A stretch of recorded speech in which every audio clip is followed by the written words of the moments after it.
Hey guys, Kyle Sasser here, and it's everybody's favorite time of the month. That's right, market statistics for Pinellas County. To answer a question that I am sure is at the top of your mind here in March 2020, and the answer is yes, I am growing my hair out. But the more serious question that everyone has been asking me is what impact is the pandemic going to have on real estate? So, honestly, I think that this is such a big shift in the economy and the market that it's not even really worth going over these numbers. These numbers are from February 2020. I can sum it up just by saying that it was the same continuance from the previous few years. Prices were going up, fewer and fewer homes were coming on the market for sale, and foreclosures and short sales were hanging out in about the same area, very, very low. And that was true last month. I don't believe that that is going to continue to hold with the current state of things. I'm not going to go over those numbers individually. I am going to put together some images and stuff like that. So if you want to see what the numbers were in February, you can. There's a link below. You can sign up. I'll send them to you so you can see. But whenever you see a big shift in the market, which this pandemic is, then changes are going to be coming. Now, one of the nice things with real estate, and also one of the bad things, is that real estate naturally lags behind a little bit. Because it's such a big purchase, it takes a while for the market to adjust itself to the new reality. So currently there is a lot of residual demand with people still buying. Now, for my clients, all of the contracts and listings that I currently have, those are proceeding as normally. So ones that are under contract, we're still working to close those. None of my clients are getting cold feet or anything, both of the buyer side and the seller side. And then listings that I have that are still active, so we don't have an active contract on those.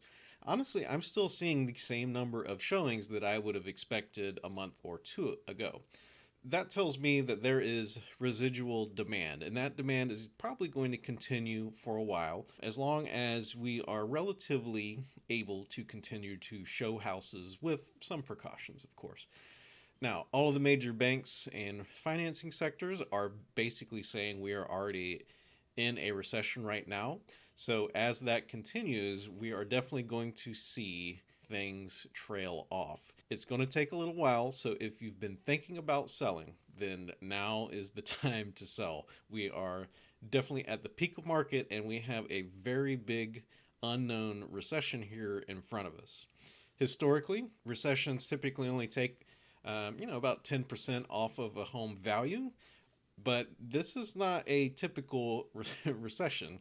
I don't think anybody could have predicted a worldwide pandemic where basically the entire country was told to, stay at home and not go out and interact with people. Like, this is relatively uncharted territory. We have a big unknown recession that is here, and real estate is up here peaking, and then we have this residual demand that is going to be driving sales for a short while. So if you've been thinking about selling, you absolutely need to do it now, because 2 months from now, we might already be like further down the road into this recession. Lending might have dried up because banks and lenders become more risk adverse, and things just become a lot more difficult. On the buyer side, obviously things look a little bit rosier, because with the expected recession, prices are expected to eventually retract. Keep in mind, it's going to take months and months and months for this to work itself out.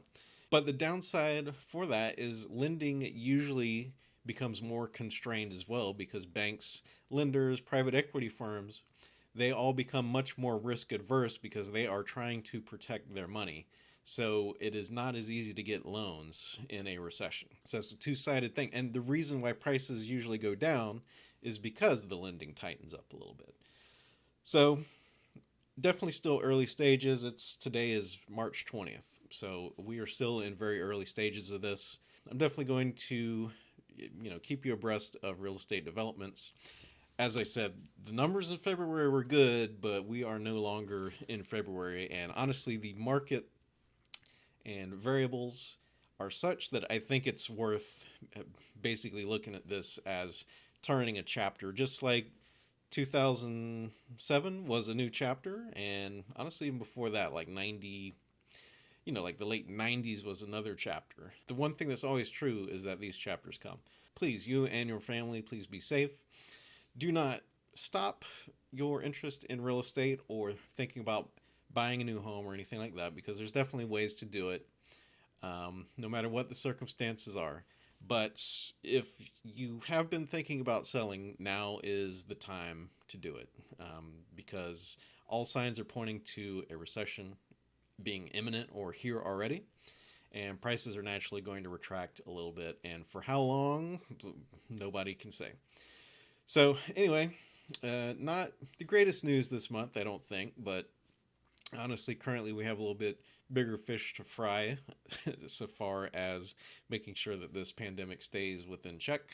If you have any questions or comments or thoughts or anything on this, please leave me a comment down below. I will be sure to answer that for you. My name is Kyle Sasser. I am a realtor with Keller Williams St. Pete, and I do real estate all throughout the Tampa Bay area. If you would like help finding your own great place in Tampa Bay, I will be happy to help you out. You can reach me at 813-323-7396, or there's going to be a contact link below. Thanks for tuning in, and I'll talk to you soon.